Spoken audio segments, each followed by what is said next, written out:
کیوں اتنی گھبراہٹ تھی کہ یہ سارے کے سارے بلکہ لوگ سارے ان کے اپنے لوگ یوٹیوبر الزام لگا رہے ہیں کہ یہ قیادت گورنمنٹ کے ساتھ ملی بھی تھی اور پلان کر کے 6 بجے سارے اتر لی اور لائٹ شائٹ بند ہو گئی. بھائی جنریٹر موجود تھے وہ کیوں نہیں چلائے؟ زیادہ سے زیادہ پرچے ہی ہوتے نا. تو جو اب تک اتنے پرچے ہوئے ہیں تو سب میں ضمانتیں بھی ہوئی, رہائی بھی ہو گئی, ختم بھی ہو گئے کیسز.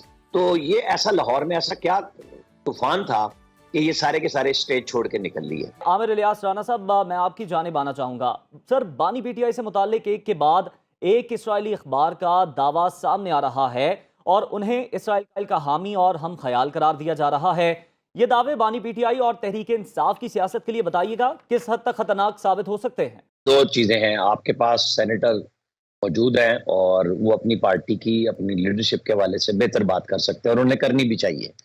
اور یہ جو پیدر پہ آرٹیکل آ رہے ہیں ان کی جانچ پڑتال بھی انہی کی ذمہ داری ہے کہ یہ کیوں آ رہے ہیں, اس میں سچ اور جھوٹ کتنا ہے.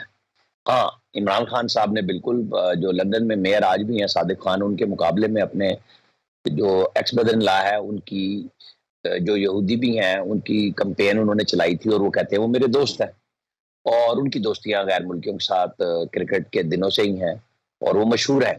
اب جو یہ مسلسل جب سے وہ جیل میں گئے ہیں تو جو تمام حکومتی جماعتیں ہیں وہ بات کر رہی تھی کہ ان کو غیر ملکی قوتوں کی حمایت حاصل ہے عمران خان کو, اور اسی لیے زور و شور ہے. اس کے اندر نئی مہم نے جو زور پکڑا ہے وہ ہے اسرائیلی میڈیا کی طرف سے عمران خان کے لیے بات کرنا, یو این میں بات کرنا. تو یہ مسلسل ان کے لیے سیاسی طور پہ ایک نقصان پہنچانے والی بات ہے, چونکہ انہوں نے خود کو امریکہ کے خلاف کھڑا کر کے جب عدم اعتماد آئی اس سے 15-20 دن پہلے انہوں نے یہ پروگرام شروع کر دیا تھا جس کی مبینہ آڈیو بھی آئی اور سب چیزیں ہوئی کہ ہمیں سائفر پہ کھیلنا ہے اور امریکہ کے خلاف بات کی. اور اس کے بعد وہ پاکستان کے آرمی چیف پہ ڈال دی گئی, ان کو میر جعفر صادق کہا, اور اس کے ساتھ ہی امریکہ میں بھی بعد میں لابنگ فرمیں ہائر کر کے تو وہاں پہ بھی معاملات کو ٹھیک کرنے کی کوشش کی اور وہاں پہ کانگریس میں بھی اپنے حق میں وہ چیزیں لے کے گئے, کامن ویلتھ میں بھی وہاں پہ بھی وہ برطانیہ میں بھی لے گئے اس ایشو کو کہ اٹھایا جائے. یہ ان کی پارٹی کی محنت ہے. اچھا, اب اس کا اثر کیا ہو رہا ہے؟ ایشو یہ ہے کہ یہ چیزیں وہ ہیں جو ایک طرف وہ امریکہ کے خلاف بول کے مقبول ہوئے, دوسری طرف امریکہ سے اپنی حمایت میں وہ لابنگ بھی کر رہے ہیں اور ووٹنگ بھی کرا رہے ہیں اور پاکستان کے اوپر پریشر ڈال رہے ہیں. یو این کی ہیومن رائٹس کونسل میں بھی پی ٹی آئی کے لوگ لے کے گئے ہیں. یہ کیس یہاں پہ زیادہ بہتر ہونا چاہیے کہ پاکستان کے اندر بھی اٹھائیں. عدالتوں میں یہ کوسچن کرتے ہیں, عدالتوں میں سپریم کورٹ میں کیس نہیں لگ رہا, لیکن تمام ہائی کورٹس میں ان کو بے مثال ریلیف بھی ملا ہے. کون سی ہائی کورٹ ہے جس نے کسی بھی پرچے میں پی ٹی آئی کے رہنما کو ریلیف نہیں دیا؟ تو یہی جواب حکومت پاکستان کی طرف سے ہوتا ہے کہ اگر پرچے سیاسی وہاں پہ ہیں بھی صحیح, جو کہ ہیں بہت زیادہ ہیں, کوئی کھلی ہوئی کوئی چھپی ہوئی بات نہیں ہے. اسٹیبلشمنٹ نے بھی بڑی اوپنلی بات کہی ہے کہ آپ جب تک 9 مئی پہ معافی نہیں مانگیں گے آپ کو سیاسی طور پہ کوئی راستہ نہیں مل سکتا, اور معافی مانگیں گے تو سیاسی جماعتوں سے بات جا کے حکومت میں بیٹھی ہوئی کریں گے. اب یہ جو پیدر پہ مضامین آ رہے ہیں اس پہ میرا خیال ہے سینیٹر صاحب زیادہ اچھے انداز سے بات کریں کہ ان لوگوں نے کیا کیا تحقیق کی ہے, کیوں ہو رہا ہے ایسا. سر، ہم لاہور جلسے کی بات کر لیتے ہیں, اس کو ڈسکس کر رہے ہیں. بڑی پریس کانفرنسز ہوئی ہیں اس پر. پی ٹی آئی کی جانب سے اس جلسے کو حکومت کے خلاف ریفرینڈم قرار دیا جا رہا ہے, مگر حکومت کا موقف ہے کہ جلسے میں 1500 سے 2000 لوگ تھے. یہ بتائیے گا کسی بھی جلسے کی کامیابی اور ناکامی کا تعین آخر کس طرح کیا جا سکتا ہے؟ دیکھیں, یہ اس لحاظ سے دونوں فریق یعنی حکومت اور پی ٹی آئی کامیاب ہے. پی ٹی آئی کہہ رہی ہے کہ دیکھیں جس قدر سختیاں ہمارے ساتھ ہوئی, ہمیں آخری وقت میں این او سی دیا گیا, ایک جگہ دی گئی اور ہم نے اس میں بھی ایک جلسہ کر لیا, تو اس لحاظ سے ٹھیک ہے. لاہور کی شرکت کے اوپر کوسچن ہے کیونکہ وہ شرکت اتنی بڑی نہیں تھی, ورنہ سب کو آپ کو ہمیں نظر آتا کہ جلسے جلوس جیسے اسلام آباد والے میں تھا کہ پنڈی اسلام آباد کے لوگوں کی اکثریت وہاں موجود نہیں تھی جو پی ٹی آئی کے حامی ہیں, وہ لوگ نہیں نکلے. اسی طرح وہاں پہ بھی باہر کے دیگر شہروں سے ضرور لوگ لائے گئے, لیکن یہ 1500-3000 والی بات بھی مذاق ہے, ایسا نہیں ہے. وہاں ٹھیک ٹھاک لوگ آئے ہوئے تھے, ہزاروں کی تعداد میں تھے. ہم اس کے اوپر بحث کر سکتے ہیں اتنے ہزار تھے, اتنے یہ تھے, لیکن یہ پی ٹی آئی کا خاصا نہیں ہے اتنے چھوٹے جلسے کرنا. یہ میں پی ٹی آئی کے حوالے سے کہہ رہا ہوں. لیکن عامر صاحب وہ کہتے ہیں کہ قطع کلامی کی معذرت, وہ کہتے ہیں کہ ہماری بی سی ٹیم کھیل رہی ہے تو اتنے لوگ بھی کافی ہیں ہمارے لیے.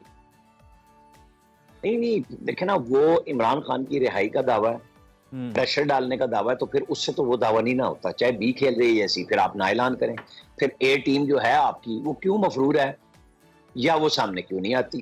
اور یہ لوگ کیوں نہیں, مطلب اگر اسلام آباد میں پرچے ہو گئے تھے تو لاہور میں بھی ہو جاتے, کیا فرق پڑتا ہے, ضمانتیں تو ہو گئی نا سب کی, بالکل کون اندر ہے اس پرچے میں.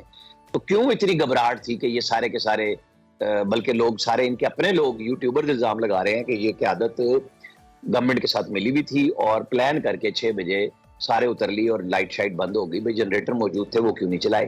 زیادہ سے زیادہ پرچے ہی ہوتے نا, تو جو اب تک اتنے پرچے ہوئے ہیں تو سب میں ضمانتیں بھی ہوئی, رہائی بھی ہو گئی, ختم بھی ہو گئے کیسز. تو یہ ایسا لاہور میں ایسا کیا طوفان تھا کہ یہ سارے کے سارے اسٹیج چھوڑ کے نکل لیے.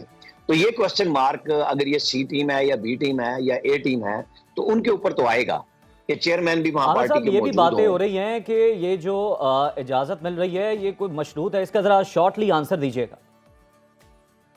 تو ہر جلسے کی ہوتی ہے اور ہر دور میں ہوتی ہے, یہ آپ اور ہم بھول جاتے ہیں. یہ 43 نکات ہوں یا 40 ہوں, یہ پی ٹی آئی بھی یوں ہی دیا کرتی تھی, ہر ایک سے لکھوایا جاتا ہے. انتظامیہ کا کام ہے, ایک لکھا ہوا سٹائل ہے. ہاں آپ اس میں یہ کہہ سکتے ہیں لاہور میں علی امین گنڈا پور کے حوالے سے الگ سے شرط اس لیے رکھی گئی کہ انہوں نے اسلام آباد میں کھڑے ہو کے جس طرح چیف منسٹر کی جو پنجاب کی ہیں ان کی ذات کے اوپر حملے کیے, اور وہ بہرحال اچھے جملے نہیں تھے. اور یہ چونکہ اس طرح کے جملے کسنے میں ماسٹر ہیں, جو کہ کسی کو بھی نہیں, کسی بھی پارٹی کی خاتون ہو, کسی بھی جماعت کی ہو, کوئی بھی ہو, اس کی عزت اور ریسپیکٹ بڑی ضروری ہے کہ آپ اس پہ فکر مت کسیں. Supreme court practice and procedure ترمیمی آرڈیننس نافذ ہو گیا ہے, کیا اس آرڈیننس سے حکومت جو مقاصد حاصل کرنا چاہتی ہے وہ ہو پائیں گے, آپ کو لگتا ہے؟